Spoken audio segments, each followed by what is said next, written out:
इनसे कोई ये काम न ले। ऑल इंडिया मजलिस इत्तेहादुल मुस्लिमीन दिल्ली का वफ्द दिल्ली उर्दू अकादमी पहुंचा। बजट में कमी के अलावा कई मसाइल पर हुकूमत को तनकीद का निशाना बनाते हुए मजलिस के दिल्ली सदर कलीमुल हफीज ने मुतालबा किया कि अकादमी का बजट बहाल किया जाए और अकादमी में उर्दू जानने वाले अफराद की तकर्री की जाए। हमारा ये सरकार से मुतालबा है,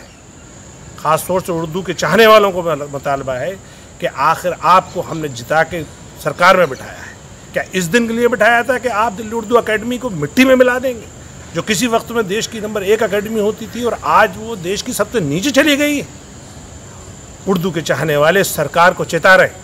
कि जितनी जल्दी हो सके उतनी जल्दी दिल्ली उर्दू अकेडमी का बजट बहाल किया जाए, यहाँ की वैकेंसीज को फिल किया जाए, उर्दू जानने वालों को, उर्दू बोलने वालों को और उर्दू दां को यहाँ के ओहदों पर फायज किया जाए। अगर ऐसा नहीं होता है तो MIM दिल्ली का एहतजाज जारी रहेगा और आज के बाद हम ये शिकायत LG दिल्ली को भी करेंगे और मुख्यमंत्री और उप मुख्यमंत्री जो इस अकेडमी के चेयरमैन हैं उनको भी भेजेंगे।